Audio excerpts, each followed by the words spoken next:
On behalf of Crosscheck Media and BizTalk Today TV, welcome everyone to Financial Compass with Mish Schneider. I am your host, Todd Schoenberger, and joining me as she does every week is the chief strategist at MarketGauge.com and the founder of the Economic Modern Family channel on YouTube, Mish Schneider. Mish, we meet once a week. We have this show once a week, every Thursday at 12 noon, and it seems like every week we have something else that's new to talk about. Right now, we have oil. Now, you've been beating the war drums on oil for a while, no pun intended, of course. But with that, you have been predicting 120 per barrel. Is this the start of where we're going to start talking about 130, maybe even 150 a barrel? Or do you think that we hit peak price at this point? Well, what was interesting is before we got on, oil was trading, and of course, I'm always looking at the West Texas just to be consistent, but it was trading at around 95. And then all of a sudden, in one full swoop, it rallied up to about 100. And now it's sort of settling here between 98 and 100. So let's go through tranches, right? Because that's really important. I was hoping to see a dip to 88 to $90 a barrel as a new buy opportunity with a much lower risk. And it looked like we were going to head there, and then boom, it didn't happen. I don't even know what the headline was, and it's irrelevant at this point. So if we're just looking at price, and I say irrelevant, I mean you can't trade off headlines. Not that this war or anything about it is irrelevant. I mean trying to trade off of headline is not relevant. We're all about price, and I keep reminding people about that. So here we are at 100. So I guess you could say that if we can clear 100 here, first of all, that does not mean good news. Of course, the 120 is a good target.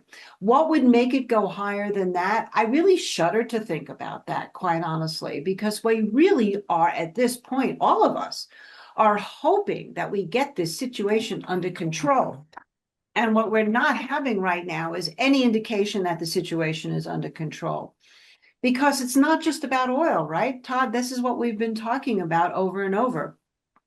Right, right. You're absolutely right. But the question is, and you're right, and I get that, and that's the personal side of it. You're throwing emotion into the oil trade. Everybody wants the war to end. I got that. But we are here to talk to an audience that is interested in how to capitalize on the situation.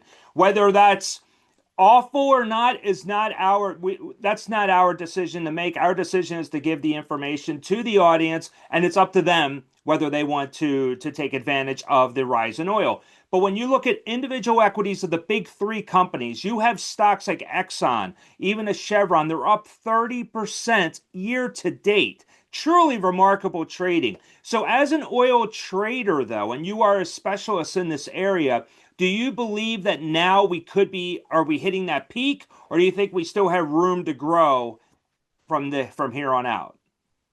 I don't see any reason to be negative at this point.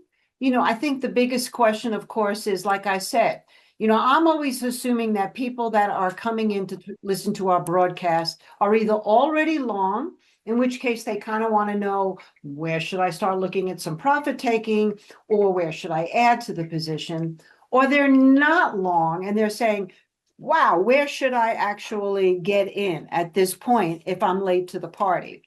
And so, yes, if you're looking at something like Exxon right now, I think that we get through the most recent high, which, by the way, was yesterday being Wednesday. Tuesday That's and Wednesday right. had similar highs, and I love to put numbers on things. So essentially, at this point right now, if we get through this last high, which was at around 160.50, let's just call it to round off, I don't see any reason why Exxon can't go higher from here. And I like to look at round numbers. So we're looking, let's say, at 200.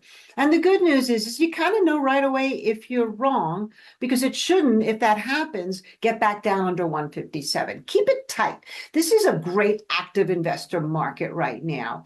And then if we go to the oil itself, because I know you want me to give you trading advice, and I thought I was doing that. The emotional side, and forgive me, I know I try not to get emotional, but of course, the emotional side is not so much we're hoping. Of course, we're all hoping, and that's what makes us humans so great, by the way, is Right. we live on hope, right? But if we're just looking at it right now, yeah, I mean, we had that one spike close to 115 not too long ago, and this 100 is a good probable areas. So I would say 115, 120 is reasonable without really trying to make a prediction or even trying to make a hope that things cool down by that point. Of course, if we get through that 120, then I would be looking more like at 150. But I'm not going to sit here like many analysts did while I was calling the top in gold, saying gold was going to 6,000, 7,000, 8,000, 10,000, and it didn't happen. And by the way, we talked about that. I said couldn't get through 5,400. That was my exact number. It's going to sell off. So let's move on because there are other opportunities emerging out of this whole thing. Well, real quick before we do move on to the opportunities, but and you are right on that. You were been spot on with the gold announcement. You knew exactly, almost like you had a crystal ball. But I see that copper is now at a loss for the year. I mean, and I'm not asking you to talk about the red metal, but when you look at commodities, you look at these metals, historically, these have always been great places to be during these uncertain geopolitical events. Not happening this time. Why not? Well, first of all, there's a lot of liquidation going on to raise cash because of what's happening elsewhere. And people had big profits in the metals. And so the response, of course, was to just get out. Let's take profits. We need this money. That's number one. Number two is, and we talked about this too, as a flight to safety, the issue with gold, silver, and copper is you can't eat it. You can't eat it.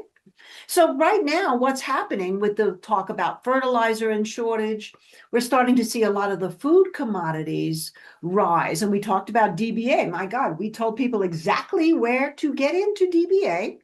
Yeah. At 26, it's now close to 27. We talked about sugar. Sugar to me is the most interesting because sugar not only is partly used obviously for energy, and we know that, and I know you hate that subject, so we don't even need to go there. But more importantly, and this I have the sole voice on for years, is that it is the greatest barometer of social unrest. When things get really bad, people do two things. Number one is they reach for cheaper type of food, which is loaded with sugar, number one. And number two is they reach for sugar because it's comforting. Comfort food. And people fight over sugar in certain countries when there's 1 pound left on the shelves. And that has happened. So to me, right now, I think if you really want to gauge the appetite for risk, you look at sugar. And now at over 15, we've talked about it, it had to clear 14.14. It did easily. It had to clear 14.50. It did easily. Now it's trading at about 15.40, and it just broke out of a massive base. So I don't even think it's too late to be looking at the sugar. Obviously, again, you want to keep somewhat of a risk parameter in there. So, DBA, wheat, actually soybeans sold off. So I wouldn't worry about soybeans. And that's because China and the United States are now having issues and they were going to be a big buyer of soybeans. But wheat looks like it's ready to go higher. Corn looks like it's ready to go higher. I was even starting to look at some of the other commodities like cotton. I haven't looked at cotton in like forever. But on the corn trade though, is it just a seasonal thing, or is it because corn is? I mean, you could get 12 ears of corn pretty cheap in the United States. I mean, what's the call on corn? Well, first of all, there's fertilizer, right? You Mm, need fertilizer, so that's that's a good part, point. right? Secondly, farmers are getting really pinched and squeezed here. So obviously there's corporate farming to a degree, but the other thing, of course, would be supply chain. And so if I'm looking at the corn chart right now, and again, we told people exactly where to buy corn. It looks like it's consolidating, and if it can get over 470, whatever the reason is, to me that looks like it's going higher too. So there's a lot of stuff outside the volatile oil market, but the most important thing about all of that is the impact of the oil market, that domino effect that's happening. So let's go back to metals. I actually was looking for $70 in silver as a buy opportunity, right? And so we kind of went below that today and we're sort of trading around it. I don't like to buy the falling knife, but I would be willing to say that if today's low, which I think was at around $67, is the Mhm. low, and we hold 70, and let's say tomorrow at the end of the week, especially with things potentially escalating over the weekend, I might be willing to get back into silver. And same thing about gold. 4,500 was way below where I was thinking, but 4,600 was an area that broke out from. So if we can go back over there, I might be willing to get back into gold. Copper has a dual side to it because of economic. Dr. Copper, what it indicates here is a potential, the recession call that we've also been talking about. So that's kind of my broad feeling about commodities in general is right now, you still have the ability to look at all of these food commodities. Natural gas, by the way, is still, I think, cheap. It got back over 320. It's been fluctuating around there, but to me, I think natural gas is a huge base that's happening here. And I think that's going to play catch up. I don't care how much natural gas there is with oil going up again. Solar looked like it was going to play a catch up, but now that's been selling off because it's expensive. There's no incentives. So you got to look at everything. This is what the dots, it's not a crystal ball, it's the dots. You look at the dots, Todd. And Okay. right? And so as soon as oil starts to come down, even if we don't see a headline right away, you want to then start locking in your profits and things that are the domino effect. And even if it means there's going to be a month or two before we work everything out, we know the market's always ahead of that, right? And I Hmm. remind people enough that commodities are not equities, they're emotional. You're not buying a stock, you are buying something that is a supply demand, emotional, speculative, 98% speculative instrument. So you have to act accordingly. That's right. And you have to act quickly and you have to be in front of a screen or deal with a professional and hear great advice like we're getting today from Mish. Mish, let's turn the page quickly on this. Yesterday was the Fed decision meeting. We had Chairman Powell gave his press conference yesterday afternoon, very spicy press conference, and now you have this feeling that there is absolutely no chance we're going to have another rate cut in 2026. As a matter of fact, we're looking not until summer of 2027 till the next rate cut. Are commodities traders, is this an issue, especially on that metals trade you were speaking of? Is there an adjustment that commodities traders need to think of now that we're likely not going to have rate cuts? I think doing nothing was as good as doing a rate cut because Interesting. because it's and so they don't even have to cut rates here. If they just keep the status quo, and I believe that they're going to for a while. I mean, maybe we get into a Volcker 1980 moment, but we kind of already been there, done that with gold and silver rallying up where they did, and there was nothing about the Fed on that.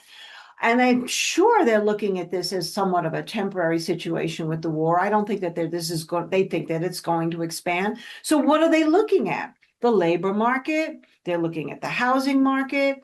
Yeah, PCE and CPI, of course, they're lagging indicators, were up a little bit, and we could see them going much higher over time. But I think if you're the Fed, this is exactly what I saw yesterday. They're worried about the economy. So they're not necessarily going to raise. If they raise into these higher inflations, think of oil as a tax on Americans. That's what it is. It's a tax. I mean, not just on Americans, on everyone.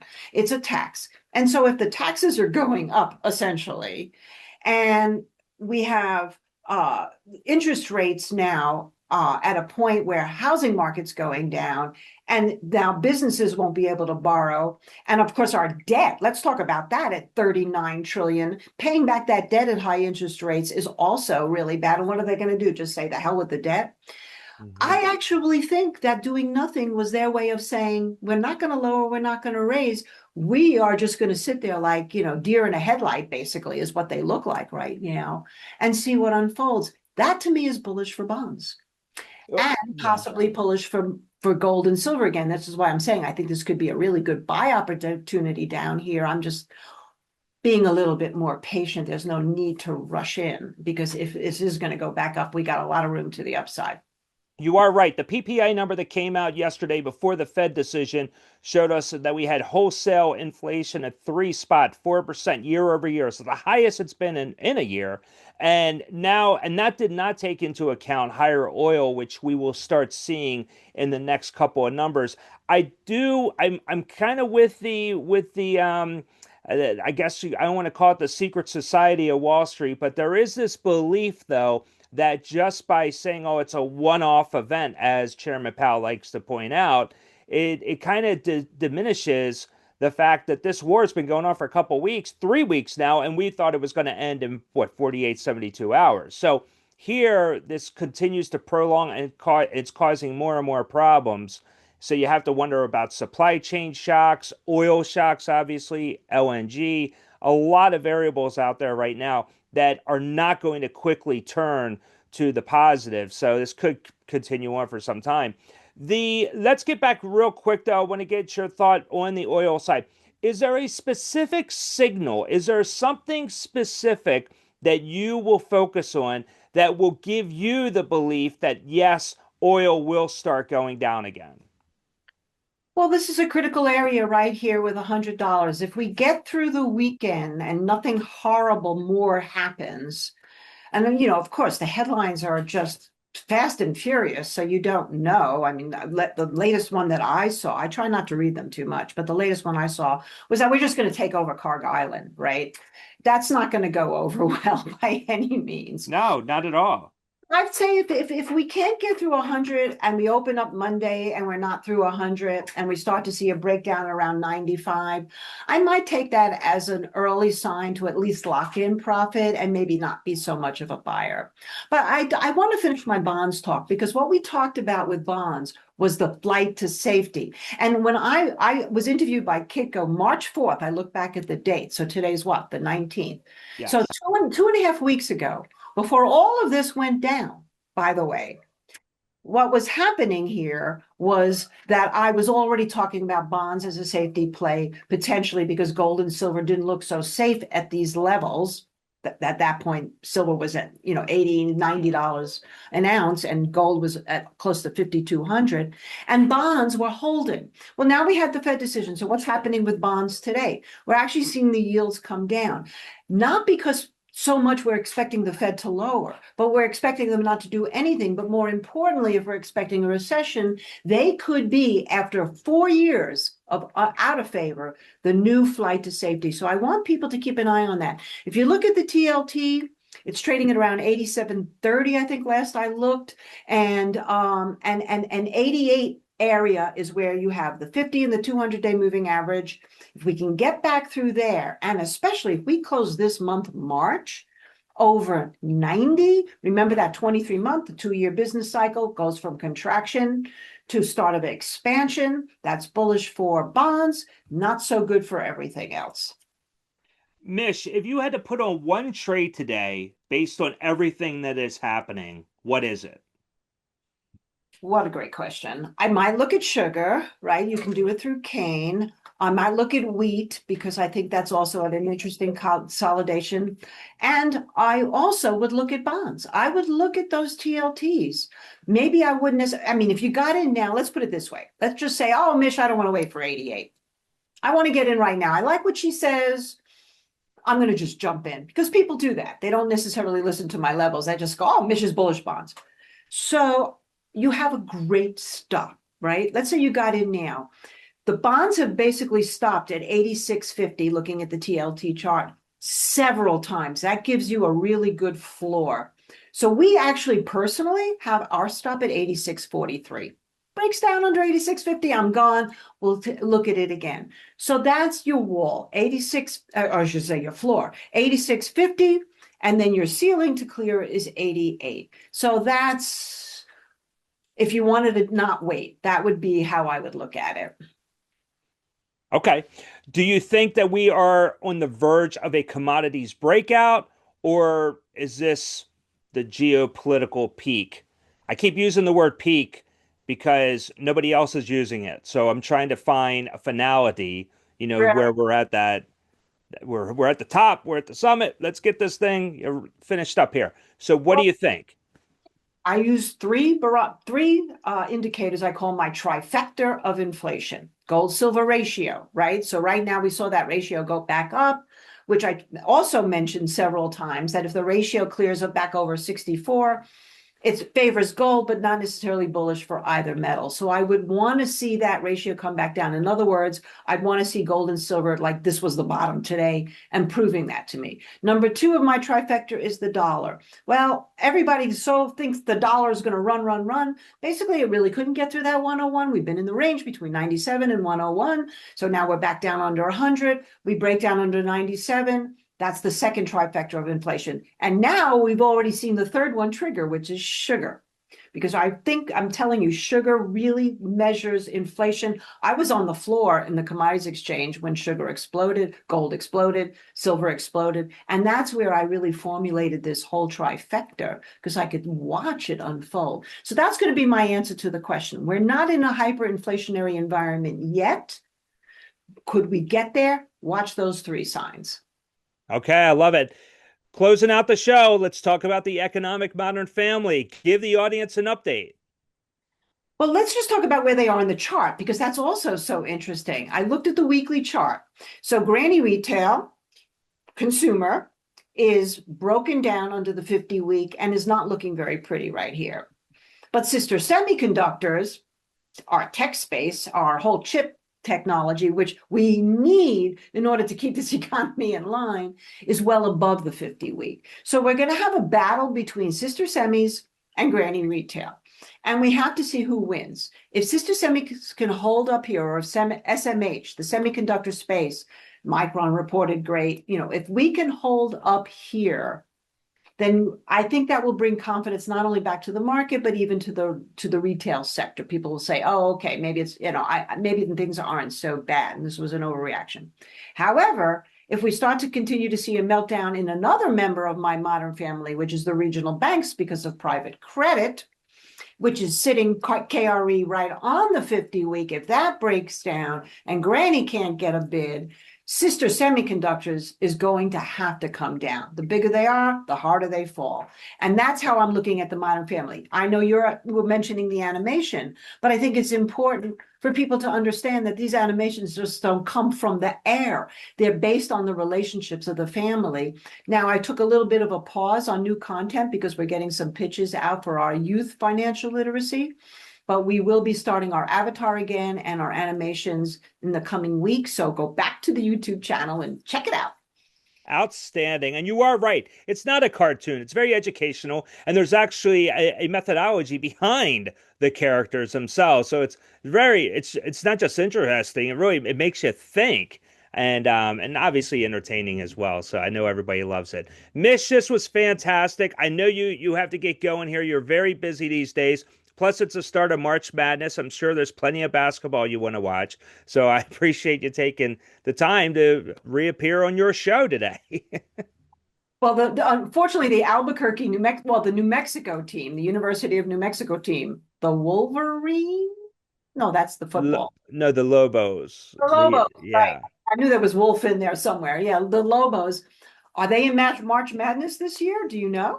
I don't believe they are, no. Oh, last year, they have been in the last few years and they get eliminated in the first round. Yes. Yes. Well, Albuquerque, New Mexico, obviously the site of the Final Four of the national championship with NC State and the University of Houston in 1983. So there's a lot of history there in your backyard, but I know we'll have plenty more to talk about going into it next week. So, Mish, thank you so much for the audience. We are broadcasting this live, obviously on BTT, but also on the Biz Talk Today TV channel on YouTube, something that we're doing a little bit different right now. And we appreciate you joining us today. And we do hope you click subscribe to this channel. And also, while you're at it, make a click for the Economic Modern Family channel on YouTube. You will want to click there and keep up to date with everything that Mish has going on. So next week, next episode is next Thursday, 12 noon. So much to talk about next week, Mish. We are closing out the month of March. We have to get everyone ready for April. There's a lot going on, obviously, not just in the world, but also on Wall Street. And we'll have you covered then. So 12 o'clock live next week, next Thursday, Eastern Time. Be there. Until then, take care.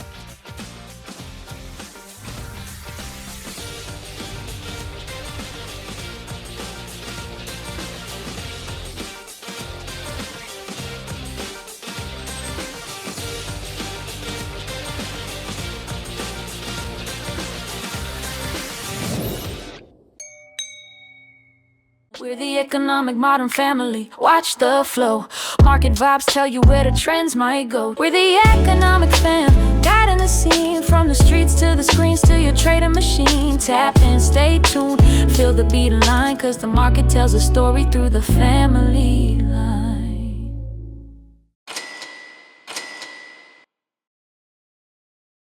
There's more happening behind the headlines, and you deserve the full story. At Biz Talk Today TV, we break down investing, government moves, entertainment business, and even sports gambling, all in one place. Real conversations, smart insights, content that helps you think smarter and stay ahead. Thousands are tuning in. Don't miss what's next. Subscribe now to Biz Talk Today TV on YouTube and join the conversation shaping the future.